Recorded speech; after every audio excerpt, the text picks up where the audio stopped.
बसंत पंचमी का क्या महत्व है? क्यों कहा जाता है कि अगर बच्चों की शिक्षा की शुरुआत करनी हो तो बसंत पंचमी से किया जाए।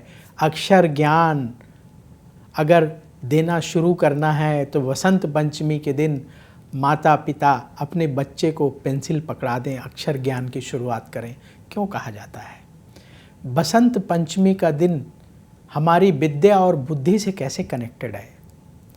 बसंत पंचमी का कनेक्शन पीले रंग से कैसे है? क्यों पीले रंग के वस्त्र पहनना चाहिए? और बसंत पंचमी का ये पर्व कैसे आपके जीवन में जो धुंधलाहट आई है, जो ऐसे समझ लीजिए कि स्थिरता सी आ गई है, जो उत्साह की कमी हुई है, उसको कैसे दूर कर सकता है, कैसे नव जीवन प्रदान कर सकता है? क्यों ये इतना महत्वपूर्ण माना जाता है? इन सब विषयों पर हम चर्चा करेंगे। नमस्कार, एस्ट्रो तक में आप सबका बहुत बहुत स्वागत है। मैं हूं प्रवीण मिश्र। आज के समय में हर आदमी अंदर से उदास है। पता नहीं किस चीज़ का दुख है, वो खुद नहीं समझ पा रहा है, लेकिन उदास है। जीवन में वो उमंग नहीं है, वो खुशी नहीं है, खुशी के मौके पर भी खुशी नहीं है। पता नहीं क्या कमी है। इस तरह का भाव ज़्यादातर लोगों के जीवन में है। ये जो बसंत पंचमी का पर्व है, ये कब मनाया जाएगा ये तो हम आपको बताएंगे ही। 22 जनवरी को मनाएं कि 23 जनवरी को मनाएं, ये तो बताएंगे ही। पहले थोड़ा इसके महत्व को समझ लेते हैं कि कैसे आप इसका लाभ उठा सकते हैं, अपने जीवन में नई ऊर्जा और उमंग को भर सकते हैं। पहले बच्चों की बात करते हैं। हमारे शास्त्रों में ये परंपरा बताई गई है, हमारे धर्म में ये संकेत दिए गए हैं कि अगर बच्चों को विद्या आरंभ कराना है, ज्ञान देना है, शिक्षा की शुरुआत करानी है, स्कूल भेजना है, तो बसंत पंचमी से शिक्षा की शुरुआत करानी चाहिए। अब प्रैक्टिकली देखा जाए तो अभी तो एडमिशन का टाइम है नहीं, जनवरी का महीना है, हमारे यहाँ तो इस टाइम पे एडमिशन होता नहीं। तो आप कहेंगे कि कैसे हम स्कूल भेजें? मान लीजिए किसी का छोटा बच्चा है तो कहाँ एडमिशन कराएं? तो इसका इससे ना संबंध समझ के आप ज्ञान की शुरुआत कर सकते हैं। बसंत पंचमी के दिन अपने बच्चे को पेंसिल पकड़ाइए, बढ़िया नई पेंसिल ले आएँ, या नई, अब तो स्लेट का ज़माना, और वो स्लेट और हम लोग वो सफ़ेद रंग की बत्ती बोलते थे हमारे इलाके में, बत्ती, यहाँ चौक बोलते हैं, स्कूलों में ब्लैक बोर्ड में लिखी जाती है, उससे लिखते थे।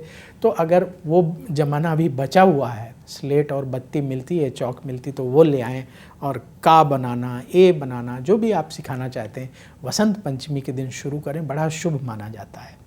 क्यों शुभ माना जाता है, इस पे पर भी बात करेंगे।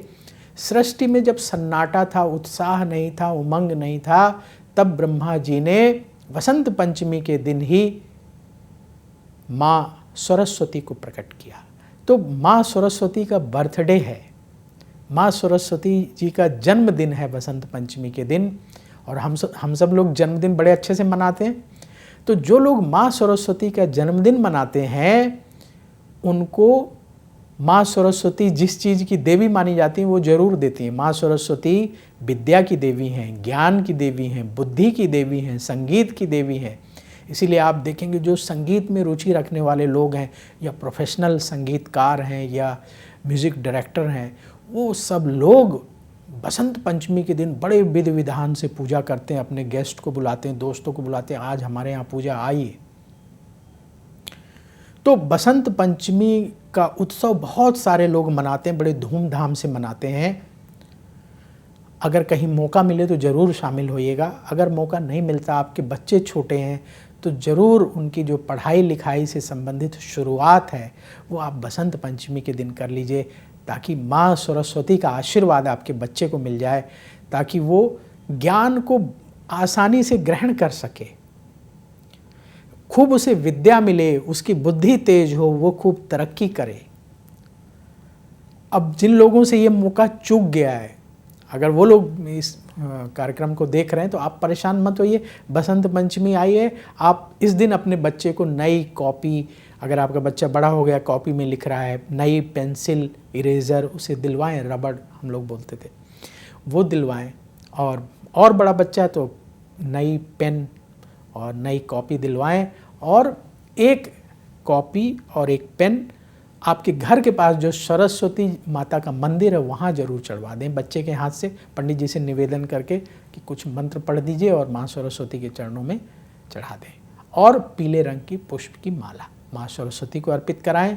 एक कॉपी एक पेन या एक कॉपी एक पेंसिल वहाँ अर्पित कराएं। यदि आपका बच्चा बहुत छोटा है, जिसकी हम आज शुरुआत करने वाले हैं सरस्वती पूजा करके, तो उनके लिए थोड़ा और विधि विधान से पूजा कराएं। आप अपने बच्चे को लेकर के मंदिर जाएं, बढ़िया स्नान करा करके, और पंडित जी से निवेदन करें कि आज से इसका अक्षर ज्ञान का प्रारंभ होगा वसंत पंचमी से, तो इसकी अच्छे से पूजा करा दीजिए। और स्लेट बत्ती, स्लेट और चौक से ही शुरुआत करना उत्तम होता है, तो वो ले लें और एक एक्स्ट्रा लेके आएँ, माँ सरस्वती के मंदिर में चढ़ा दें।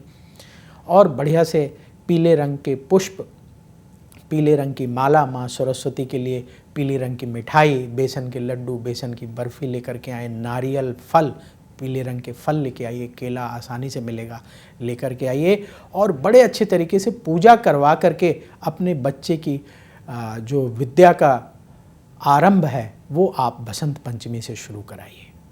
जिनके बच्चे बड़े हो गए हैं तो आपके लिए उपाय बताया कि आप उनके लिए कॉपी पेन लेकर के जाएं बसंत पंचमी के दिन, और माँ सरस्वती के चरणों में अर्पित करा करके आप भी जो है उनकी आगे आने वाली शिक्षा के लिए माँ सरस्वती से प्रार्थना करें। तो ये सबसे सरल उपाय हैं, हम सबको करना चाहिए। बसंत पंचमी का ये जो पर्व है ये क्यों महत्वपूर्ण है? बच्चों की बात हमने इसलिए शुरू में की क्योंकि ये बहुत ज़रूरी है, ज़रूर करिए, क्योंकि आजकल हमारे बच्चे ये मोबाइल के जंजाल में फंसते जा रहे हैं। ये मोबाइल का जो मकड़ जाल है ये हमारे बच्चों को घेर रहा है, सबसे ज़्यादा दुख की बात है। और हम लोग चाह करके भी नहीं रोक पा रहे हैं। बिना मोबाइल के आजकल शिक्षा, स्कूल की पढ़ाई मुश्किल होती जा रही। सारे होमवर्क मोबाइल पे ही आ रहे हैं, बच्चों को देखना ही पड़ेगा, वर्कशीट आ रही। तो ये जो मोबाइल है ये राहु है, तो इस राहु के जाल से माँ सरस्वती हमारे बच्चों को बताएंगी, इसलिए बच्चों की बात पहले। दूसरा, ये जो बसंत पंचमी का पर्व है ये निराशा से आशा की ओर ले जाने वाला पर्व है। डिप्रेशन से खुशी की ओर ले जाने वाला पर्व है। डिप्रेशन दूर करने के लिए, अपने जीवन में जो उत्साह की कमी हो गई है उसको भगाने के लिए, अपने जीवन में उत्साह बढ़ाने के लिए बसंत पंचमी का पर्व बड़ा महत्वपूर्ण है, क्योंकि यहीं से बसंत ऋतु की शुरुआत होती है। सर्दी, जो शरद ऋतु है उसका समापन होता है, बसंत ऋतु की शुरुआत होती है। मनुष्य के लिए तो है ही है। अच्छा, आप देखेंगे प्रकृति में बदलाव होता है, नेचर में, पेड़ पौधों में नई नई पत्तियां आती हैं, पेड़ पौधे और हरे भरे हो जाते हैं और खिल उठते हैं। तो ये जो नेचर है, जो प्रकृति है, वो अपने में बदलाव करती है। तो हम सब तो ज़्यादा विवेकवान है, पेड़ पौधों से ज़्यादा विवेक हमें भगवान ने दिया, ज़्यादा ज्ञान दिए, समझ दिए, ज़्यादा सेंसिटिव बनाया। तो हम सबको भी इसका लाभ उठाना चाहिए। जब नेचर लाभ उठा रहा है, वातावरण बदल रहा है, तो हम सबको भी अपने विचारों में बदलाव लाना चाहिए। तो वसंत पंचमी का ये जो पर्व है ये हमें आगे पूरी एनर्जी के साथ, पूरे उत्साह से कार्य करने का संकेत देता है, प्रेरणा देता है। तो इसकी शुरुआत आप सरस्वती पूजा से कर सकते हो, क्योंकि माँ सरस्वती का बर्थडे है, जन्मदिन है। तो हम उनका जन्मदिन मनाएं और इसके बाद संकल्प लें कि हम आगे आने वाले समय में ये काम करेंगे, ऐसे करेंगे, पूरी प्लानिंग तैयार करें, अपनी बुद्धि का प्रयोग करें, अपने ज्ञान का प्रयोग करें, अपने विवेक का प्रयोग करें और आगे बढ़ने की पूरी प्लानिंग तैयार करें और फिर आगे बढ़ें। तो ये बहुत महत्वपूर्ण समय है हम सब के लिए, चाहे हम नौकरी करते हैं या हम बिजनेस करते हैं। हम सबको बुद्धि चाहिए, हम सबको ज्ञान चाहिए, तभी तो हम अपना काम अच्छे तरीके से कर पाएंगे। तो हम सबको माँ सरस्वती का जो प्राकट्य उत्सव है, जो बर्थडे है, वो बड़े अच्छे तरीके से मनाना चाहिए। शिक्षा, कला, संगीत से जुड़े हुए लोग बड़े धूमधाम से इसको मनाते हैं, लेकिन हमारा सुझाव ये है कि सभी लोगों को मनाना चाहिए। ऐसा नहीं कि सिर्फ जो लोग एजुकेशन से जुड़े हैं, आर्ट से जुड़े हैं, म्यूज़िक से जुड़े हैं, वही लोग मनाएं। Everybody need the blessing of माँ सरस्वती। तो हम सबको बसंत पंचमी का पर्व बड़े धूमधाम से मनाना चाहिए। क्या सरल तरीका हो सकता है कैसे आप बसंत पंचमी का पर्व मना सकते हैं, ये हम आपको बताएंगे। कैसे आप इस पर्व का लाभ उठा करके अपने जीवन में जो उत्साह है उसको बढ़ा सकते हैं, अपने जीवन में नई उमंग ला सकते हैं, नई ऊर्जा के साथ आप काम कर सकते हैं, अपने जीवन में नयापन ला सकते हैं। आप देखते हैं ना, पेड़ पौधा प्रकृति सब जब नयापन ला रही है, अपने जीवन में नए नए पत्ते आ रहे हैं, सुंदर सुंदर फूल खिल रहे हैं, पूरी प्रकृति बिल्कुल नवीन हो रही है, तो हम भी नवीन हो जाएं, नए हो जाएं, अपने जीवन में नई ऊर्जा के साथ, नए उत्साह के साथ, नए विचार के साथ काम करें और ऐसा लगे दुनिया को कि हम तो बिल्कुल बदल से गए हैं, हमारे विचार बिल्कुल बहुत पॉजिटिव हैं और हम बहुत पॉजिटिव होकर के काम कर रहे हैं। दुनिया को ऐसा बदलाव महसूस होना चाहिए। जब इस नेचर में बदलाव हो रहा है, बसंत ऋतु का बदलाव हम नेचर में देख रहे हैं, तो हम नेचर के ही पार्ट हैं, तो हम भी अपने अंदर बदलाव करेंगे। ऐसे विश्वास के साथ, ऐसे संकल्प के साथ हमें बसंत पंचमी के बाद से जीवन को शुरू करना चाहिए। कैसे पूजा करें, क्या उपाय करें, वो हम आपको बताएंगे ही। पहले ये जान लेते हैं, कुछ लोगों के मन में अभी डाउट है कि भाई 22 जनवरी को मनाएं या 23 जनवरी को मनाएं, तो हमारे पंचांग क्या संकेत दे रहे हैं, पहले वो जान लेते हैं, फिर आपको बिल्कुल सरल तरीका बताते हैं जैसे आप मना सकते हैं। तो देखिए, माघ मास के शुक्ल पक्ष की जो पंचमी तिथि है, इसकी शुरुआत हो जाएगी 23 जनवरी 2026 को लेट नाइट, देर रात, यानी जैसे 22 की रात ख़त्म होगी ना, तो 23 जनवरी की जो दिन हम इंग्लिश कैलेंडर के हिसाब से चलते हैं, तो 12 बजे के बाद डेट बदल जाती है। तो जैसे डेट बदलेगी, देर रात 2:29 पर 23 जनवरी 2026 को देर रात 2:29 पर पंचमी तिथि की शुरुआत होगी और इसका समापन 24 जनवरी को अर्ली मॉर्निंग, वही देर रात 1:45 पर होगा। तो कहीं कोई डाउट नहीं है कि हम जो है बसंत पंचमी का पर्व 23 जनवरी को ही मनाएंगे। 23 जनवरी 2026 शुक्रवार के दिन बसंत पंचमी का पावन पर्व मनाया जाएगा। इस दिन माँ सरस्वती की पूजा की जाती है, क्योंकि माँ सरस्वती का इसी दिन प्राकट्य हुआ था, उनका जन्मोत्सव मनाया जाता है। तो आप अपने घर में जन्मोत्सव मना सकते हैं या आप मंदिर जा कर के भी पूजा कर सकते हैं, या आपके घर के आसपास कहीं पूजा हो रही है वहाँ भी शामिल हो सकते हैं। हम आपके लिए उपाय ये बता रहे हैं कि आप कैसे अपने घर में पूजा कर सकते हैं। मंदिर में जाएंगे तो वहाँ तो पंडित जी की मदद ले लीजिए, कुछ सामग्री लेके चले जाइए और वहाँ पंडित जी पूजा करा देंगे। घर में खुद करनी है तो वो जो सामग्री मंदिर लेके जाना है वही घर में लेकर के आप कैसे पूजा कर सकते हैं।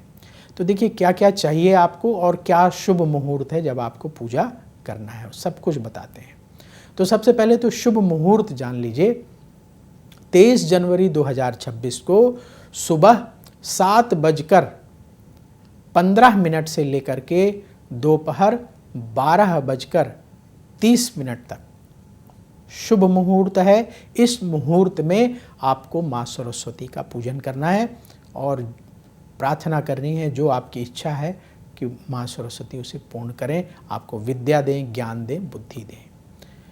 तो ये तो शुभ मुहूर्त है। अब हमें क्या क्या लेके जाना है, मंदिर अगर जाना है या अपने घर में पूजा करनी है तो क्या क्या सामग्री चाहिए। अगर आप अपने घर में पूजा कर रहे हैं तो आपको माँ सरस्वती का एक छोटा सा चित्र चाहिए, एक छोटी सी मूर्ति चाहिए, लाके अपने घर के मंदिर में रखें। पीले पुष्प, पीली माला, पुष्पों की बनी हुई जो माला होती है, पीले रंग के फल, केला मिलेगा आपको आसानी से, पीली मिठाई, बेसन के लड्डू, बेसन की बर्फ़ी, या आप अपने घर में चाहें तो बेसन के लड्डू बना लीजिए, और नारियल, घी, दीपक जलाने के लिए बत्ती, ये सामग्री ले लें। और अगर मंदिर जाना है तो मूर्ति लेके जाने की ज़रूरत नहीं है, चित्र लेके जाने की ज़रूरत नहीं, क्योंकि वहाँ पंडित जी के पास होता है, वहाँ तो मूर्ति है ही है मंदिर में। और घर में पूजा करना है तब आपको छोटा सा चित्र या मूर्ति चाहिए। तो एक चौकी में पीला कपड़ा बिछाएं, पीला कपड़ा घर में नहीं है तो ले आइएगा, और उसमें माँ सरस्वती का चित्र स्थापित करें। गंगा जल से, पुष्प के माध्यम से, या आपके घर में कुश है तो उससे स्नान कराएं, तिलक लगाएं, अक्षत यानी चावल, साबुत चावल अर्पित करें और पीले रंग की जो आप माला लेके आए हैं माला पहनाएं, पुष्प माँ सरस्वती के चरणों में अर्पित करें, घी का दीपक जलाएं और माँ सरस्वती का अगर कोई आपको मंत्र आता है तो उस मंत्र का जाप कर सकते हैं। माँ सरस्वती की आरती तो हमें करनी ही करनी है। तो माँ सरस्वती का एक मंत्र बता देते हैं जिसका जाप सभी को करना चाहिए। मंत्र नोट करिए, ओम ऐं सरस्वत्यै नमः। इस मंत्र का 108 बार आप जाप कर लें।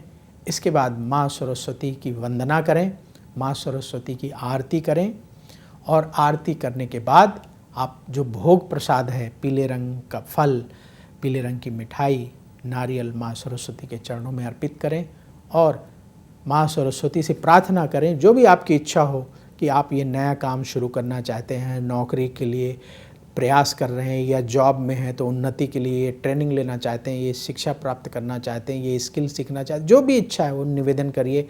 तरक्की के लिए प्रार्थना करिए, अच्छी बुद्धि की प्राप्ति के लिए प्रार्थना करिए, ज्ञान की प्राप्ति के लिए प्रार्थना करिए। जो भी आपके मन के भाव हैं माँ सरस्वती के चरणों में प्रार्थना करें। अपने बच्चों को भी प्रणाम कराएं, उनके लिए भी प्रार्थना करें और फिर प्रसाद ज़्यादा से ज़्यादा लोगों को बांट दें।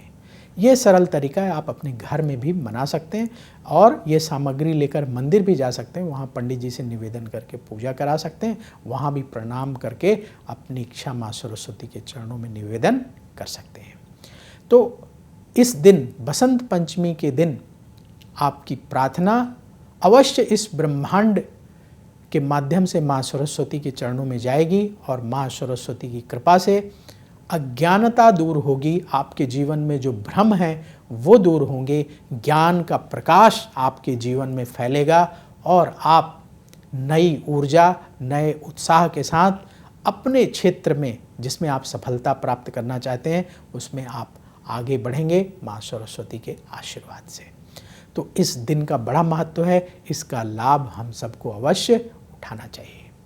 तो कमेंट बॉक्स में ज़रूर लिखिएगा कि आप किस तरीके से माँ सरस्वती की पूजा करने वाले हैं, कि आपके घर में छोटे बच्चे हैं उनके लिए आप क्या प्लानिंग कर रहे हैं, छोटे बच्चों को किस तरीके से आप माँ सरस्वती के बारे में बताएंगे, कि बसंत पंचमी के महत्व के बारे में क्या बताने वाले हैं आप, और किस तरीके से आप उनके लिए तैयारी कर रहे हैं, उनके लिए क्या क्या सामग्री लेके आ रहे हैं। कमेंट बॉक्स में ज़रूर लिखिएगा और आप ज़रूर माँ सरस्वती का आशीर्वाद प्राप्त करें और उनकी कृपा से आपके जीवन में ज्ञान बढ़े और माँ सरस्वती के आशीर्वाद से आपके जीवन में सुख, समृद्धि, सम्मान की प्राप्ति हो।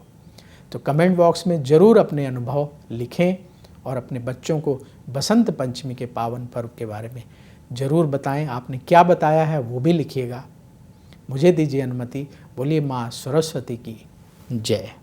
अगर आप मुझसे जुड़ करके अपनी समस्याओं का समाधान चाहते हैं और चाहते हैं कि आपकी समस्याओं को ज्योतिष के माध्यम से सुलझाया जाए तो आप हमसे संपर्क कर सकते हैं, जुड़ सकते हैं एस्ट्रो तक पर।